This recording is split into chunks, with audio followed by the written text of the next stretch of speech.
क्या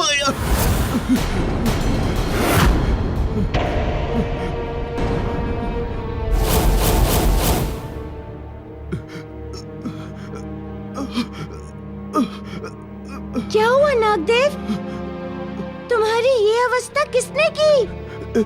इस दर्द से आज नागों का जीवन समाप्त हो जाएगा। आज कोई नाग नहीं बचेगा। शनि एवं गरुड़राज किसी को जीवित नहीं छोड़ेंगे। शनि? क्या कहा? वो तुम्हें जीवित नहीं छोड़ेगा? सूर्यपुत्र शनि एवं नागों के शत्रु गरुड़ हम नागों के जीवन को समाप्त करने के लिए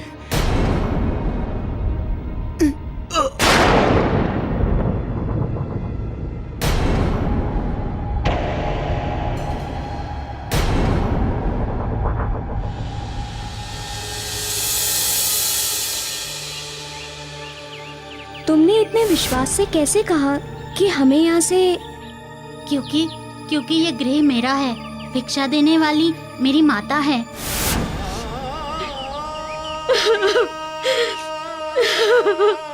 दामुल, तुमने मुझे ये बात पहले क्यों नहीं बताई? कैसे बताता राम? गुरुकुल के नियमों का बंधन जो था मेरी आत्मा पर। किंतु मना तो कर ही रहा था ना मैं तुम्हें यहाँ आने से, क्योंकि मैं जानता था यहाँ अन्न का दाना नहीं, अश्रुओं की बूंद मिलेगी। आओ कहीं और चलकर भिक्षा ग्रहण करते हैं, नहीं तो शिष्य धर्म के पालन में हम असफल हो जाएंगे। आओ।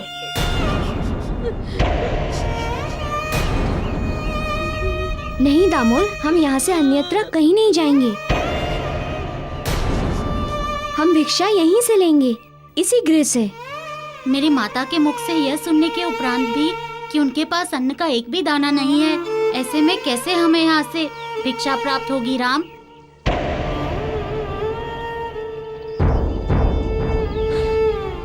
हाँ पुत्र, यहाँ से तुम्हें कुछ भी नहीं प्राप्त होगा। मैं असमर्थ हूँ तुम्हें कुछ भी देने में।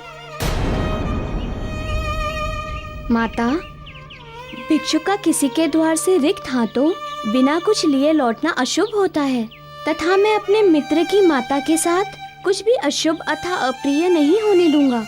हम शिष्य होने से पूर्व एक पुत्र हैं, अतः आज हम पहले अपना पुत्र धर्म निभाएंगे, उसके बाद शिष्य धर्म का पालन करेंगे।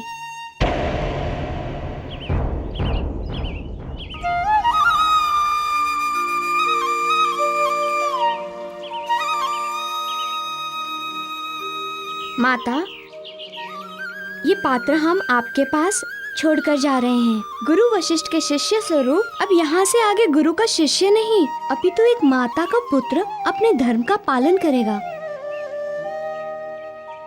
राम, तुमने क्या निर्णय ले लिया?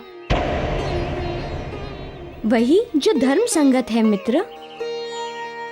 भिक्षुक का धर्म केवल भिक्षा लेना नहीं होता, परिश्रम भी एक धर्म होता है। इसलिए सर्वप्रथम हम अपने परिश्रम से माता के लिए अन्न संचय करेंगे। ऐसा करने से दोनों धर्मों का निर्वहन हो जाएगा।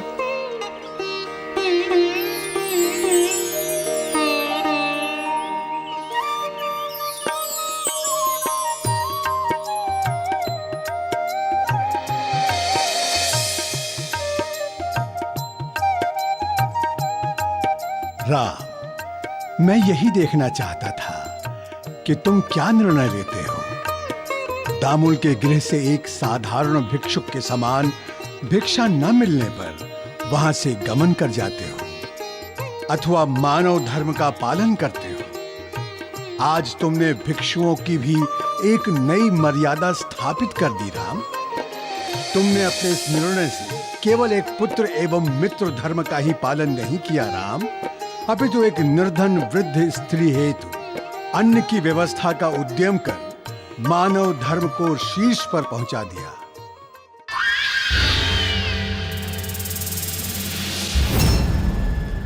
आज मैं तुम्हारा अंत करूंगा नागराज। आज मैं अपनी माता पर हुए समस्त अत्याचारों का प्रतिशोध लूंगा।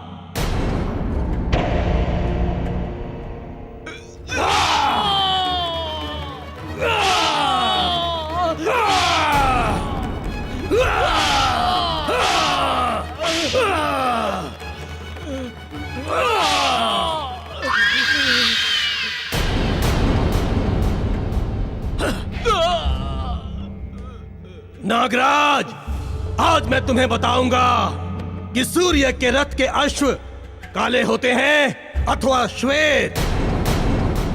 नागराज, आज मैं इन सभी नागों को एक एक करके जीवित ही इस लावा अग्निकुंड की भेंट चढ़ा दूंगा। एक भी नाग नहीं बचेगा इस धरती पर, एक भी नहीं।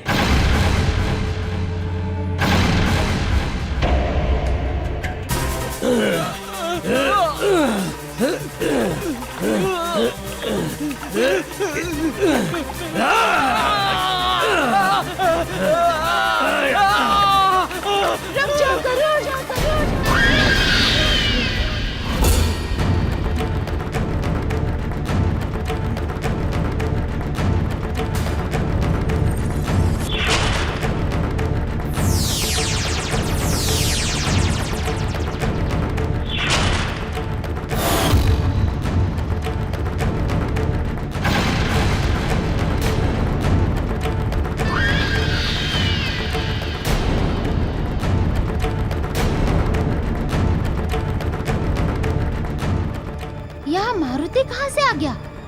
कैसे आ गया विघ्न उपस्थित करने?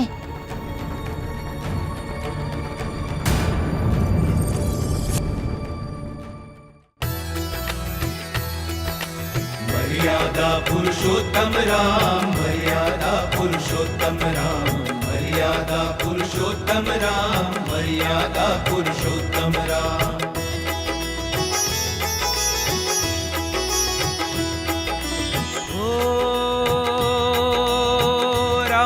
के लीला अद्भुत न्यारी,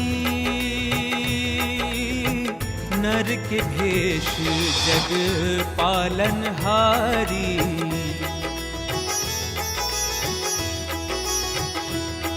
हो गुरु के कसौटी अनगिन बाधा,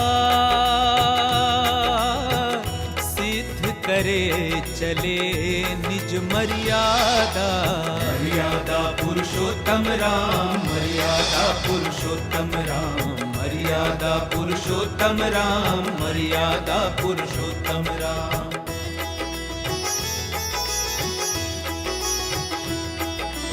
हो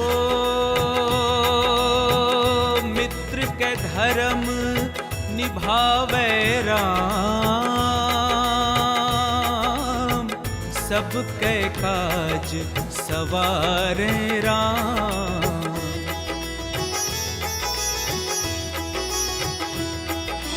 हो धीरज धर्म मित्र अरु नारी,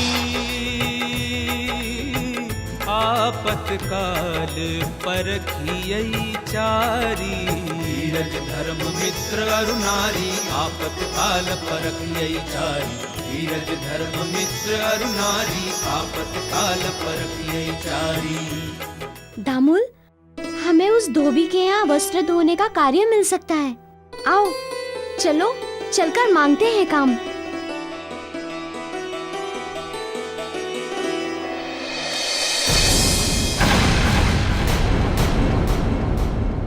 गरुड़, ये तुम क्या कर रहे हो? जिस प्रकार मेरी माता के साथ अन्याय हुआ था, सबने अधर्म किया था, उसी प्रकार गरुड़ के माता के साथ भी इन नागों ने अन्याय किया है। और गरुड़ अपनी माता के साथ हुए उसी अन्याय का प्रतिशोध ले रहा है इनसे।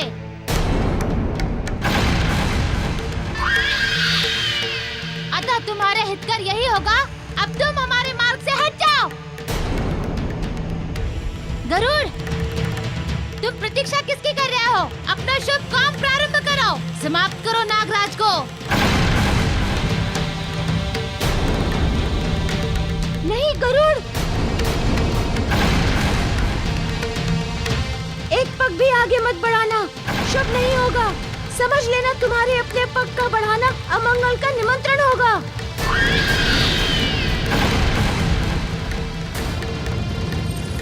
तुम मुझसे बैर क्यों ले रहे हो? मेरी तुम्हारे साथ कोई शत्रुता नहीं। मेरी शत्रुता इन नागों के साथ है। और तुम तो जानते हो, शत्रुता का धर्म होता है विनाश, सर्वनाश।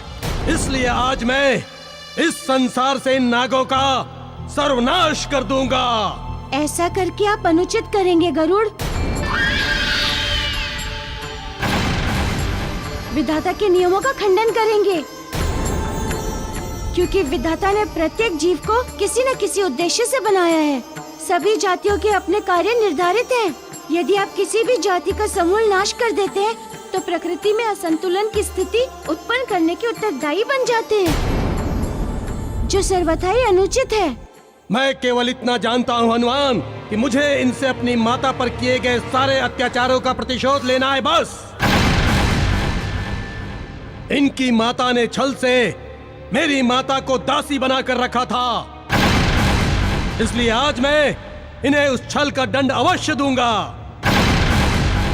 गरुड़राज, मैं आपकी भावनाओं को भलीभांति समझ रहा हूँ, किंतु समस्या ये है कि इन नागों को समाप्त करके भी आपका प्रतिशोध पूर्ण नहीं होगा।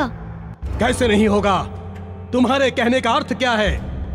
कहने का सरल अर्थ ये है कि इनकी माता ने आपकी माता को दासी बनाया। हाँ, तो फिर इसमें समस्या क्या है? समस्या ये है कि होना चाहिए जैसे को तैसा। अर्थात सही अर्थों में अपनी माता को दासी बनाने के अपराध में आपको इन्हें भी दासी बनाना चाहिए।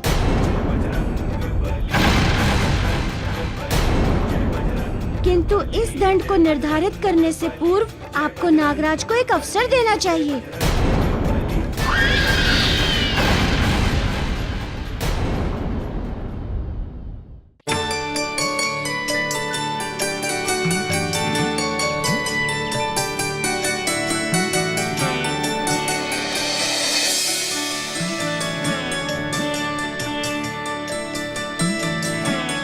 काका, यदि आप हमें कार्य दे दें तो आपकी बड़ी कृपा होगी।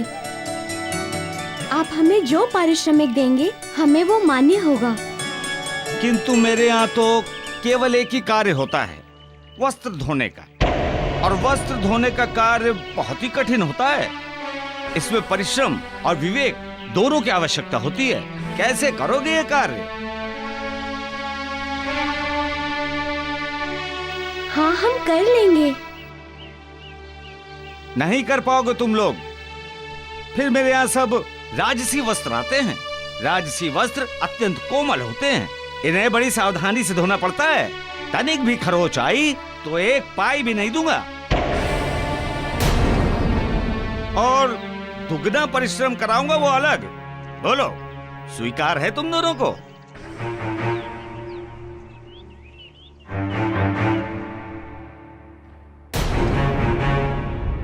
हमें स्वीकार है। शिकायत का एक अवसर भी नहीं देंगे हम आपको। लाइए, दीजिए हमें वस्त्र।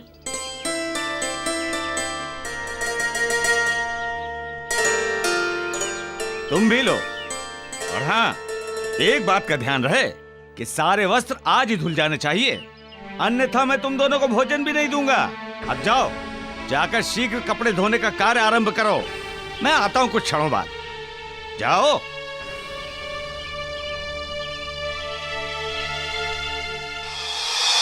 तुम कहना क्या चाहते हो? अर्थ क्या है तुम्हारी बात का? केवल इतना कि नागराज एवं गरुड़ दोनों को युद्ध के द्वारा अपनी अपनी शक्ति का परीक्षण करना चाहिए।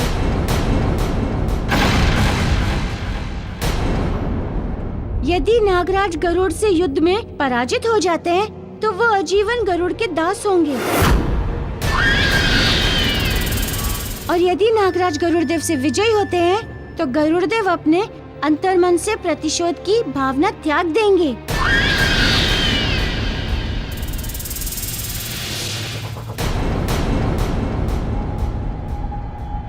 ठीक है, मुझे तुम्हारी ये युक्ति स्वीकार है।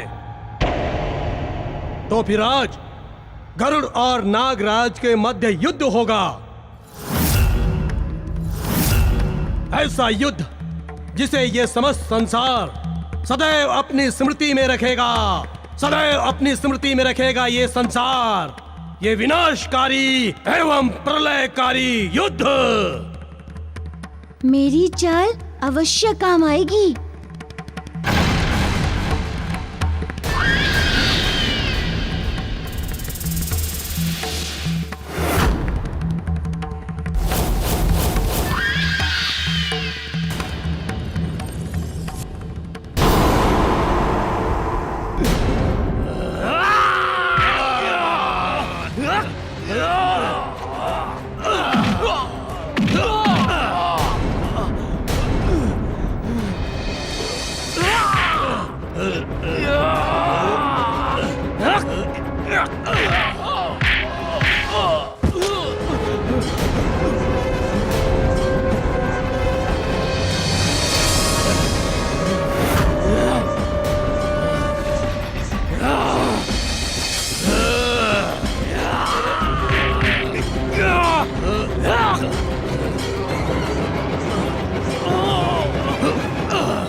हनुमान, देख रहे हो किस प्रकार अकेले गरुड़ अपनी माता के साथ हुए अन्याय का प्रतिशोध ले रहा है। शनि अधम चाहे कितना भी शक्तिशाली क्यों ना हो, विजय कदापि नहीं हो सकता उसका।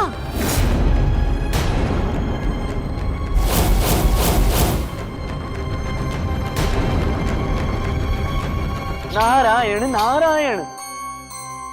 परमपिता, आप कुछ करें, अन्यथा अनर्थ हो जाएगा। इस युद्ध को रोकने के लिए आपको कुछ करना ही होगा परमपिता, क्योंकि आपने किसी भी जाति का सृजन निरुद्देश्य नहीं किया है। उसी विधान के अनुसार आज आपको नाग जाति की रक्षा करनी ही होगी।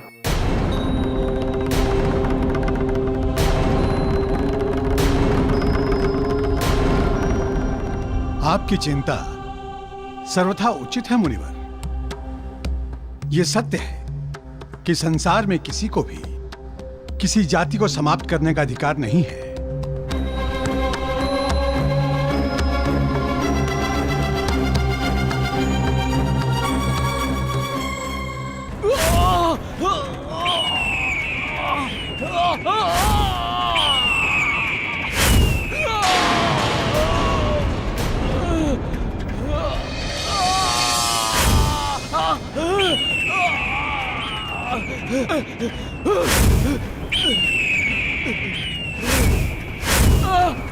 बचाओ बचाओ बचाओ बचाओ बचाओ बचाओ बचाओ, मुझे बचाओ, कोई बचाओ, बचाओ बचाओ बचाओ बचाओ, मुझे बचाओ, बचाओ बचाओ बचाओ बचाओ बचाओ बचाओ बचाओ, मुझे बचाओ, कोई बचाओ, बचाओ बचाओ बचाओ बचाओ, मुझे बचाओ, बचाओ बचाओ बचाओ बचाओ बचाओ बचाओ बचाओ, मुझे बचाओ, कोई बचाओ, बचाओ बचाओ बचाओ बचाओ बचाओ मुझे बचाओ कोई बचाओ बचाओ बचाओ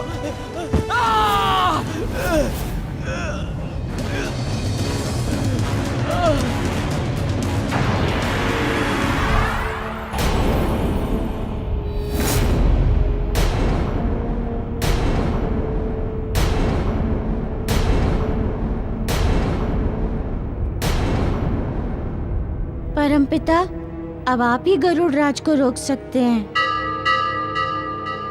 चुनौती के अनुसार मैं तो इस समय युद्ध का भागीदार भी नहीं बन सकता। यदि चुनौती को खंडित करता हूँ तो बहुत सारी मर्यादाएं खंडित हो जाएंगी। अतः आपसे निवेदन है परमपिता, आप मेरी सहायता करें।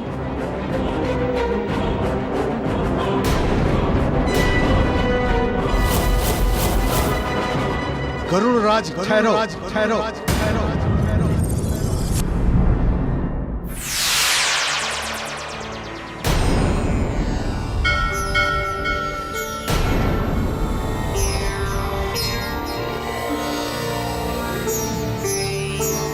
परमपिता, आप यहाँ? गरुड़ राज, मैंने संसार के समस्त प्राणियों को एक सूत्र में बांधा है। इस संसार के कल्याण हेतु जिस प्रकार गरुड़ आवश्यक है, उसी प्रकार नाग भी आवश्यक है।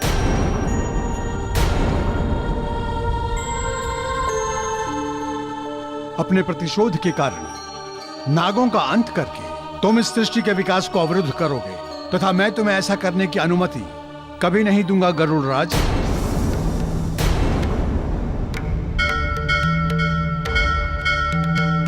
क्षमा करें ब्रह्मदेव, किंतु मुझे आपका यह आदेश स्वीकार नहीं है।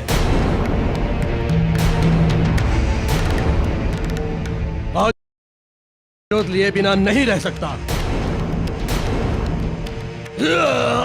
गरुड़, गरुड़, गरुड़, आज यदि तुमने नागों को हानि पहुंचाई तो हमें तुम्हारे विरुद्ध कठोर निर्णय लेना होगा, और वो कठोर निर्णय होगा इस सृष्टि से गरुड़ों की सदा सदा के लिए समाप्ति। गरुड़ों की सदा सदा के लिए समाप्ति। गरुड़ों की सदा सदा के लिए समाप्ति।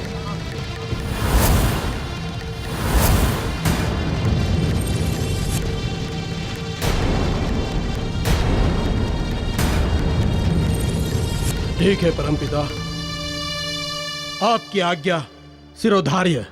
आपकी आज्ञा का पालन करते हुए आज मैं इन समग्र नागों को अपने दंड से मुक्त करता हूं।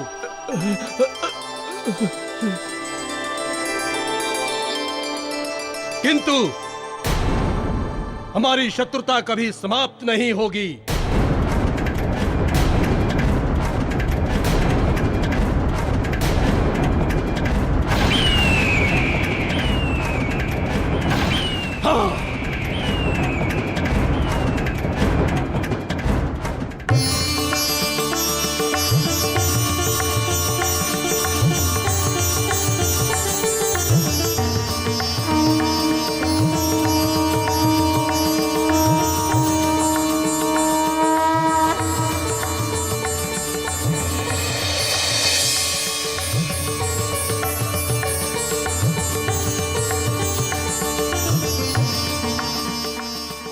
प्रणाम।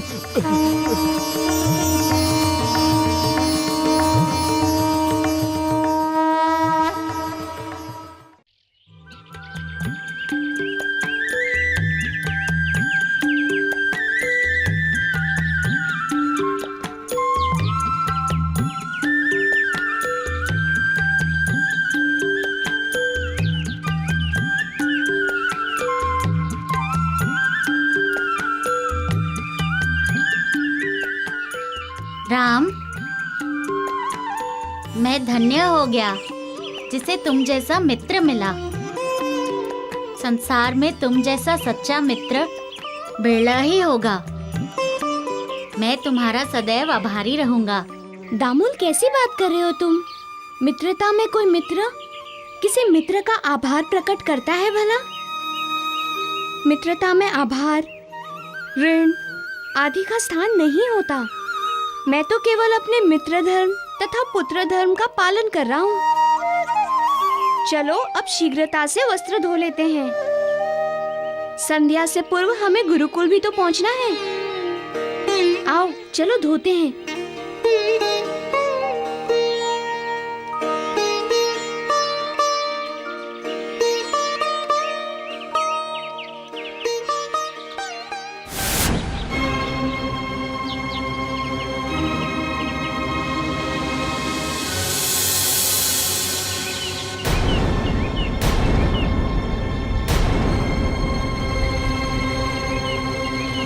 अरे सत्यानाश कर दिया, रे सत्यानाश कर दिया तुम दोनों ने।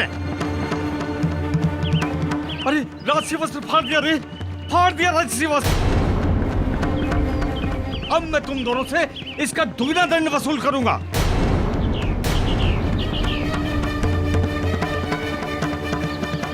अब क्या करें? हम तो भारी धर्म संकट में फंस गए। संध्या होने से पूर्व यदि भिक्षा लेकर आश्रम नहीं पहुंचा तो न ही शिष्य धर्म निभा पाऊंगा और न ही पुत्र धर्म एवं न ही मित्र धर्म। एक साथ तीनों ही धर्म से च्युत हो जाऊंगा। क्या करूं अब मैं? कुछ समझ में नहीं आ रहा। मित्र शनि, मैं हृदय से तुम्हारा आभारी हूँ। तुम्हारा आभार व्यक्त करने के लिए मेरे पास शब्द नहीं है। तुम्हारे दुख में मुझे अपना दुख दिखाई दिया। तुझमें मैंने स्वयं को देखा, इसलिए स्वयं को तुम्हारे दुख को बांटने से रोक नहीं पाया। अब मैं आज्ञा लूंगा मित्र, मुझे सूर्यलोक जाना है। मुझे भी अपनी माता छाया का प्रतिशोध पूरा करना है। अब या तो देवी संज्ञा अपनी आहुति देकर मेरी माता छाया को जीवित करेंगी, नहीं तो सूर्यलोक को खंड खंड होते देखेंगी। पुनीत कार्य के लिए जा रहे हो, इसलिए मैं तुम्हें रोकूंगा नहीं, किंतु एक विनती अवश्य करूंगा तुमसे। कहो मित्र। मित्र, आज से मुझे अपने वाहन के रूप में स्वीकार कर लो।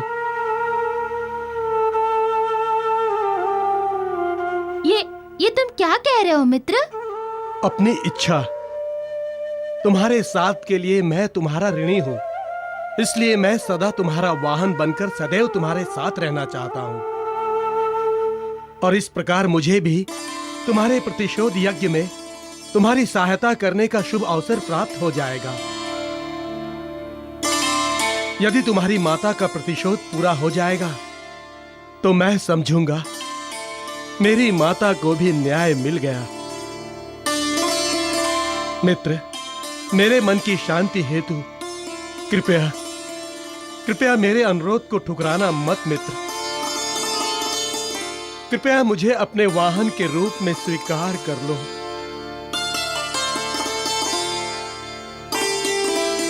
जैसी तुम्हारी इच्छा। आज से मैं तुम्हें अपने वाहन के रूप में स्वीकार करता हूँ।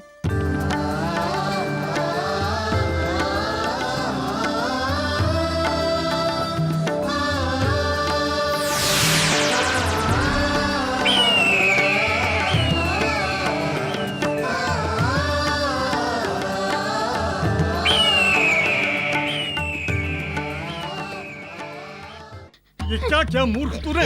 ये क्या किया? राजसी वस्त्र फाड़ दिया। अरे मूर्ख, तुझे पता भी है ये वस्त्र किसके हैं? अरे मूर्ख, ये वस्त्र अयोध्या नरेश महाराज दशरथ के हैं, महाराज दशरथ के। पिताश्री के वस्त्र?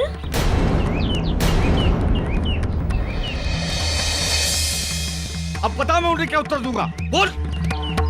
काका, आपसे अनुरोध है कि मेरे मित्र को छोड़ दो। छोड़ दूं? इसे छोड़ दूं? पता है इसने मेरी कितनी क्षति कर दी। अब इस क्षति की भरपाई कौन करेगा? बोल। मैं करूंगा आपकी इस हानि की भरपाई। मैं धोऊंगा इससे दुगने वस्त्र। तुम धोगे तो ठीक है, लो धो सब। लेकिन याद है, अपने इस मूल मित्र की भांति मत धोना। ये सब के सब राजसी वस्त्र हैं।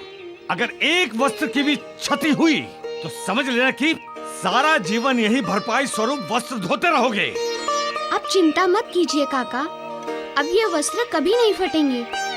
हमसे कोई चूक नहीं होगी। ऐसा ही हो, अन्यथा मैं संध्या के समय पारिश्रमिक स्वरूप अन्न का एक दाना नहीं दूंगा, समझे?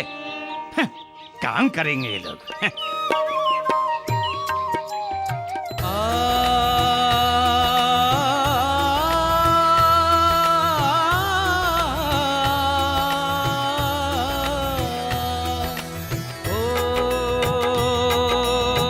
राजसी वस्त्र का राम जी धोवे, पिता के छवि तह राम जी देखे। दस लीला है रचाए राम, गोपी के काम करे भगवान।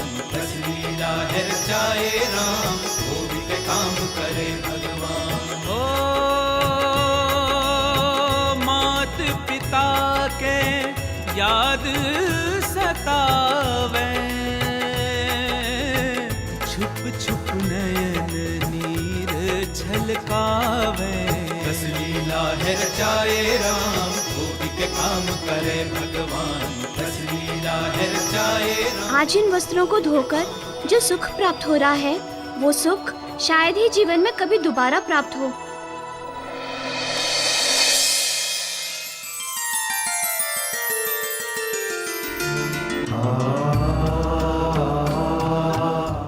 मारुति, हम कृतज्ञ हैं आपके। यदि आप ना होते तो हम जीवित ना होते। नागराज, आपका बहुत बहुत धन्यवाद। मैं अब आज्ञा चाहूंगा, मुझे अविलंब सूर्यलोक पहुंचना है। अच्छा, तो मुझे अनुमति दें।